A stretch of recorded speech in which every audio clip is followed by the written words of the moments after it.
శంఖధ్వని, డప్పులు, గంటల నాదంతో గాలిలో భక్తిరసం వ్యాపిస్తుంది. జపం నెమ్మదిగా వేగం పెంచుకుంటూ విశ్వాసంతో ఊపందుకుంటుంది. ఈ పవిత్ర క్షణంలో జగన్నాథ స్వామిని ఆలయం నుంచి ఊరేగింపుగా వెలుపలికి తీసుకువస్తారు. శ్రీకృష్ణుని అవతారమైన జగన్నాథుడు ఒడిశా రాష్ట్రంలోని పూరిలో నివసిస్తూ భక్తులకు కరుణామయంగా దర్శనమిస్తాడు. పురాణ కథనం ప్రకారం జగన్నాథుడు తన సహోదరుడు బలభద్రుడు, సోదరి సుభద్రమ్మతో కలిసి తన జన్మస్థలమైన మధురను దర్శించుకోవాలని ఆకాంక్షించాడు. అందుకే సంవత్సరానికి ఒకసారి జరిగే ఈ మహోత్సవాన్ని జగన్నాథ పూరి రథయాత్ర అంటారు.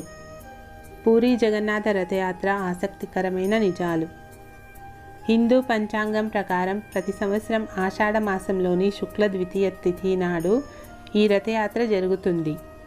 2025లో ఈ మహోత్సవం జూన్ 27న ప్రారంభమై జూలై 5న ముగుస్తుంది. ఈ పర్వదినాన జగన్నాథుడు, బలభద్రుడు, సుభద్రమ్మ విగ్రహాలను బంగాళాఖాతం తీరాన ఉన్న గుండీచా ఆలయానికి రథాలపై ఊరేగింపుగా తీసుకెళ్తారు. భారతదేశంలో విగ్రహాలను ఆలయం బయటకు తీసుకురావడం చాలా అరుదు. అందుకే ఈ ఉత్సవం భక్తులకు అపూర్వమైన అవకాశాన్ని అందిస్తుంది. ఈ పవిత్ర యాత్రను వీక్షించేందుకు భారతదేశం, విదేశాల నుంచి 4 నుంచి 5 లక్షల మంది భక్తులు తరలివస్తారు. దేవతల దర్శనం వల్ల రాబోయే సంవత్సరం సుభిక్షంగా ఉంటుందని నమ్ముతారు. పూరి జగన్నాథ రథయాత్రలో ముఖ్యమైన విశేషాలు. రథం నిర్మాణానికి వేప చెట్టు కలపను ఉపయోగిస్తారు. ఈ కలపను దారు అని కూడా అంటారు. ఈ కలప కోసం ఒక ప్రత్యేక బృందాన్ని ఏర్పాటు చేస్తారు. జగన్నాథుడు విష్ణువు అవతారంగా భావిస్తారు. శ్రీ జగన్నాథపురికి పురుషోత్తమపురి, శంఖక్షేత్రం, శ్రీక్షేత్రం అనేక పేర్లు ఉన్నాయి. పూరి జగన్నాథుని దర్శనం కోసం దేశ విదేశాల నుండి భక్తులు వస్తుంటారు. జగన్నాథుని జ్యేష్ఠమాసం పౌర్ణమి రోజున 108 కుండలతో స్నానం చేయిస్తారు. ఇందులో ప్రాముఖ్యత ఏమిటంటే స్నానం ఆచరించడానికి నీటిని తీసే బావి కేవలం సంవత్సరానికి ఒకసారి మాత్రమే తెరుస్తారు. ఈ యాత్ర తర్వాత జగన్నాథుడు 15 రోజుల తిరోగమనానికి వెళ్తారు. పురాణాల ప్రకారం సుభద్ర పూరి నగరాన్ని చూడాలనే కోరికను శ్రీ జగన్నాథుని దగ్గర వ్యక్తం చేసింది. సుభద్ర స్వయాన శ్రీ జగన్నాథుని సోదరి. సుభద్ర కోరిక మేరకు జగన్నాథుడు సోదరి సుభద్ర మరియు సోదరుడు బలరామునితో కలిసి రథంపై కూర్చొని పూరి నగరమంతా తిరిగి వస్తారు. అప్పటి నుంచి ఈ జగన్నాథుని రథయాత్ర సంప్రదాయంగా మారింది. పూరి రథయాత్రలో 3 రథాలను సంప్రదాయ ప్రకారం చెక్కతో రూపొందిస్తారు. జగన్నాథుని రథం 16 చక్రాలు, 44 అడుగుల ఎత్తు. బలభద్రుని రథం 14 చక్రాలు, 43 అడుగుల ఎత్తు. సుభద్రమ్మ రథం 12 చక్రాలు, 42 అడుగుల ఎత్తు. ఈ రథాలను 50 మీటర్ల పొడవైన తాళ్లతో వేలాది మంది భక్తులు మానవీయంగా లాగుతారు. భగవంతుని రథాన్ని లాగటం పాప విమోచనానికి కారణమని భక్తులు విశ్వసిస్తారు. బహుదయాత్ర, తిరుగుయాత్ర. పూరి నుండి గుండీచా ఆలయానికి 3 కిలోమీటర్ల దూరం ఉన్నప్పటికీ జనసందోహం కారణంగా రథయాత్ర 2 గంటలు పడుతుంది. అక్కడ 9 రోజులు ఉంచిన అనంతరం విగ్రహాలను తిరిగి ఆలయానికి తీసుకువెళ్తారు. ఈ తిరుగుయాత్రను బహుదయాత్ర అంటారు. తిరుగు ప్రయాణంలో మౌసిమా ఆలయం వద్ద ఆగి దేవతలను ప్రత్యేకంగా పోడా పిఠా అనే తీపి పాన్ కేక్ సమర్పిస్తారు. జగన్నాథుని ఇష్టమైన భోజనం ఇది.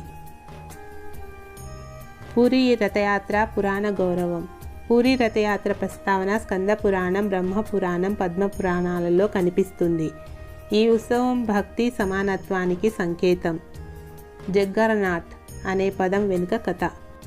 బ్రిటిష్ పాలనలో వారు పూరి రథయాత్రలను చూసి ఆకర్షితులయ్యారు.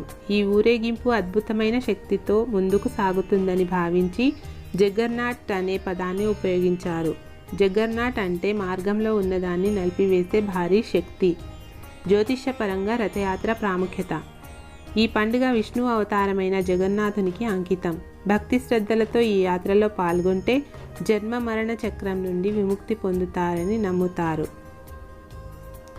ఇటీవల విదేశీయులు కూడా దీనిని పూరి రథోత్సవం అని ఆరాధనతో పిలుస్తున్నారు. ప్రతి 12 సంవత్సరాలకు దేవతల విగ్రహాలను సంప్రదాయ ప్రకారం కొత్త చెక్కతో తయారు చేస్తారు. భక్తిభావం, మరియు సామాజిక విశేషాలు. రథయాత్ర అనేది కేవలం ఒక పండుగ మాత్రమే కాదు, ఇది భక్తి, విశ్వాసం మరియు సామాజిక ఐక్యతను చాటి చెప్పే ఒక గొప్ప వేడుక. దీనిలోని ముఖ్యమైన అంశాలు: పాపనాశిని రథయాత్ర. రథాన్ని లాగటం ద్వారా జన్మాంతర పాపాలు నశించి పుణ్యం లభిస్తుందని భక్తులు ప్రగాఢంగా విశ్వసిస్తారు. ఇది భగవంతుని పట్ల వారి అచంచలమైన భక్తికి నిదర్శనం. మోక్షప్రదాయిని జగన్నాథ రథయాత్ర. జగన్నాథుని రథాన్ని ఒక్కసారి స్పృశించినా మోక్షం లభిస్తుందని భక్తుల నమ్మకం. ఇది భగవంతుని కరుణ, అనుగ్రహాలకు ప్రతీకగా భావిస్తారు. సమానత్వానికి ప్రతీక. ఈ పర్వదినం అన్ని వర్ణ, జాతి, మత భేదాలను విస్మరించి అందరినీ ఏకం చేస్తుంది.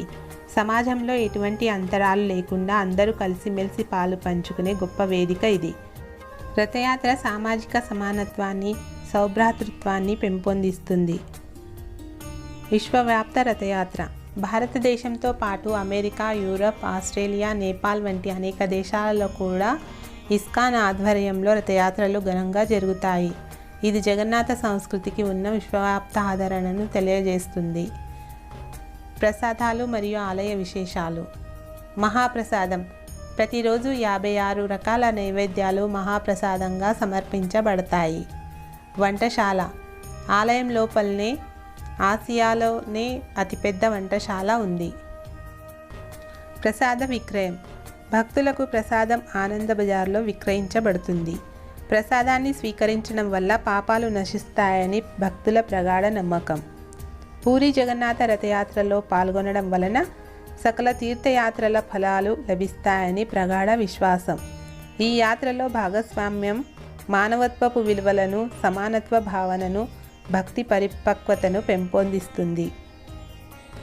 భక్తి, ఆధ్యాత్మికత, సమానత, సమర్పణల పర్వం. 2025లో జూన్ 27న ప్రారంభమయ్యే ఈ రథయాత్ర కేవలం ఒక ఉత్సవం కాదు, ఇది మానవ జీవితంలో భక్తి, ఆధ్యాత్మికత, సమానత్వం, సమర్పణ వంటి శాశ్వత విలువలను గుర్తు చేసే పర్వదినం. పూరి రథయాత్ర యొక్క ముఖ్య ఆచారాలు. అక్షయ తృతీయ మరియు రథాల నిర్మాణం. రథయాత్రకు దాదాపు 2 నెలల ముందు అక్షయ తృతీయ నాడు రథాల నిర్మాణం ప్రారంభమవుతుంది. స్నాన పూర్ణిమ. దేవతలను 108 కుండల నీటితో స్నానం చేయిస్తారు. ఆ తర్వాత వారు అనారోగ్యానికి గురై ఏకాంతంలోకి వెళ్తారని నమ్ముతారు. అనవాసరం, ఏకాంత కాలం. ఈ దశలో దేవతలను దాదాపు 15 రోజుల పాటు ప్రజల దృష్టికి దూరంగా ఉంచుతారు. నేత్రోత్సవం, దేవతల స్వస్థత.